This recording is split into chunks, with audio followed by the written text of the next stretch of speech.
Oke, kembali lagi di channel saya. Makasih buat kalian yang sudah mau ke video ini ya.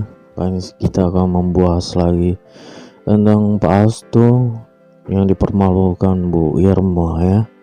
Wah, kita beberapa hari ini dengar Bu Isma berpidato atau mengasih pendapatnya di depan mahasiswa yang menurut saya itu pintar, menurut saya itu gampang diterima. Wah, ayo kita lihat dan kita reaction gimana kabar terbarunya ya. Let's go. Hasto terdiam 1000 bahasa. Maksud hati ingin menyerang Pak Jokowi dengan membabi buta di depan mahasiswa dan lain sebagainya.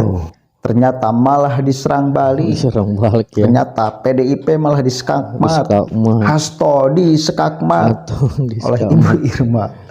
Ini penting loh, membuka pikiran kita semua. Saya sudah beberapa kali tayangkan statement Ibu Irma, tapi ini dikombinasikan dengan statement Hasto.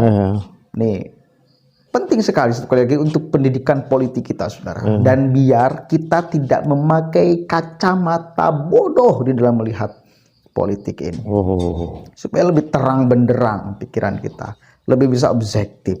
Hasto itu kirain semua di forum itu akan berbicara menghabisi Jokowi. Ternyata enggak, saudara. Ada satu orang yang berpikiran sangat objektif dan membicarakan fakta sebagai fakta, bukan mengada-ngada. Fakta sebagai fakta ya, dan bukan sok bijak, dan bukan sok benar, dan bukan sok suci.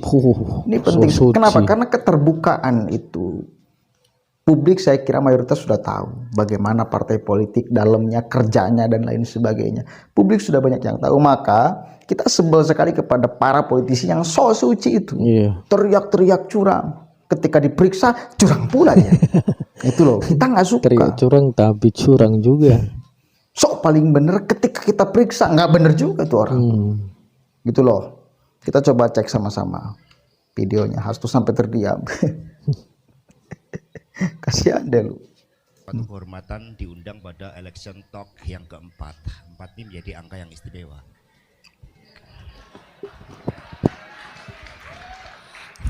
Karena ada derivatifnya. Derivatifnya bagian Pak Hasto ngomongnya. Ini perpaduan kekuatan untuk menjawab tadi berbagai opsi-opsi ke depan. Tapi saya tidak mengenal derivatif 4 itu 2 tambah 2, saya nggak kenal. Bukan karena diintimidasi, tidak. Karena 2 tambah 2 itu bukan 4, tapi sama dengan Pak Jokowi. Sebab Pak Jokowi lah yang melipat gandakan kekuatan nomor 2, betul tidak? Nah, itu yang terjadi. Betul, yang bilang betul itu orang-orangnya juga itu. Sebelum jawab opsi, ini ada hal yang sangat berbahaya dalam perjalanan bangsa ke depan. Yang pertama, perspektif paradigmatik dulu. Ini terjadi pertarungan antara partai ideologi dalam pengertian partai itu dipimpin oleh suatu keyakinan atas dasar suatu pemikiran-pemikiran intelektual yang dibumikan pada persoalan bangsa, tanggung jawab bangsa dan negara, dan bagaimana desain masa depan. Di situ ada culture yang dibangun, ada values, filosofi, itu partai ideologi. Kemudian versus partai elektoral. Partai elektoral itu partai yang hanya didesain untuk menang pemilu, nggak peduli itu fungsi representasi, komunikasi politik, pelembagaan partai, apalagi itu nggak peduli. Yang penting bagaimana partai didesain untuk menjadi menang secara elektoral, menjadi mesin pemenangan. Siapapun yang populer, siapapun yang punya dana, seperti yang disampaikan Pak JK tadi, siapapun yang punya kekuasaan, bahkan juga punya suatu jejaring secara struktural, ini karakter dari partai elektoral.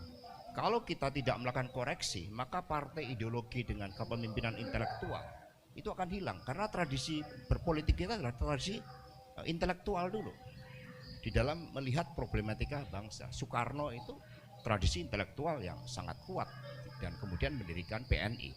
Nah, kalau ini kita biarkan tidak membangun suatu opsi-opsi, maka yang elektoral ini akan menang. Ini secara paradigmatik.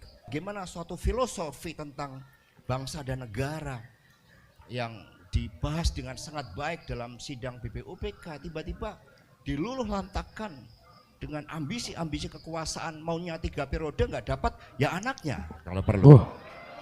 Wah, bisa gitu mikirnya. Jadi mohon maaf ke media, sebelumnya kita berbeda, ternyata kritiknya betul. Berbagai teori-teori kepemimpinan strategik, pelembagaan partai, teori demokrasi, teori tentang kuasa dan moral, ini kalah dengan Machiavelli tadi, apalagi Machiavelli Jawa, Bapak Ibu dan saudara-saudara sekalian. Nah, ini di kampus itu bebas bicara tanpa intimidasi, meskipun saya juga sering diintimidasi, tetapi karakter kami yang dibangun, semakin intimidasi semakin kita melakukan perlawanan. Jadi saya ingin menjelaskan satu hal, siapa yang salah dalam cara ini baru Bu Irma ya. Siapa yang bersalah? Jokowi salah, partai politik lebih salah lagi. Partai politik yang menjadi akar permasalahan seluruh ya kericuhan yang ada di negeri ini. Kenapa? Pragmatis. Nggak ada yang nggak pragmatis. Semua partai politik korupsi. Oh. Betul nggak? Kita nggak usah tutup-tutupin itu. Oh.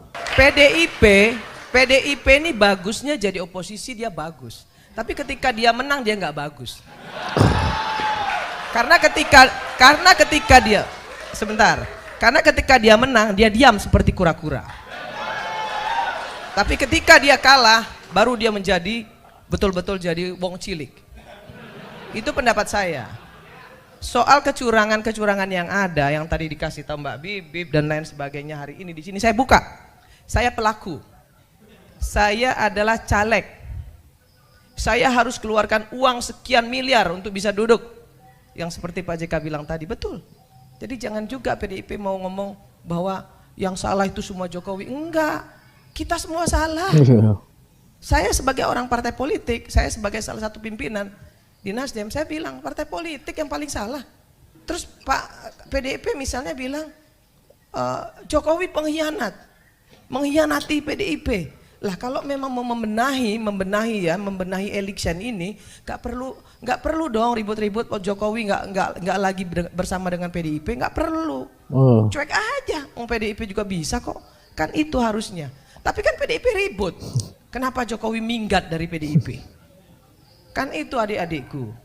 Dan jangan mau juga yang mahasiswa hari ini ditantang-tantangin untuk turun ke jalan, kemudian jadi korban, jangan mau. Belalah harkat martabat rakyat.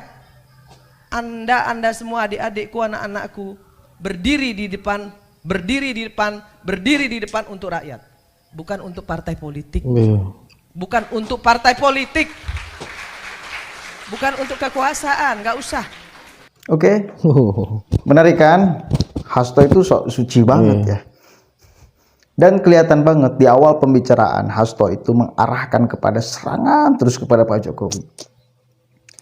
Justru sekali lagi keterpurukan suara Ganjar Pranowo diakibatkan oleh orang-orang seperti Hasto ini, betul, yang terus melemparkan kesalahan kepada Pak Jokowi, melemparkan kebusukan kepada Gibran, melemparkan kesalahan kepada Prabowo Subianto. Itu yang membuat suara Ganjar Pranowo terpuruk. Orang lalu kemudian tidak simpati dan melihat ketidakjujuran dari seorang Hasto, kemunafikan dari seorang Hasto. Itu salah satunya tim-tim Ganjar itu seperti itu. Kemarin ya, so bener, so paling baik, so paling suci. Ketika diperiksa buruk pula. Itu mending apa adanya. Saya lebih sepakat terhadap ucapan Ibu Irma, meskipun mengkritik tapi jujur, ada apa adanya. Kalau Jokowi salah, maka partai politik yang lebih salah. Wah, itu dia Ria rupanya. Ungkapan Bu Irma banyak ya kan yang menusuk ya Pak Hasto, orang-orang penting di situ ya kan. Mahasiswa pun pada setuju pastinya ya, karena lebih masuk akal ya kan, berdiri untuk rakyat bukan untuk partai politik.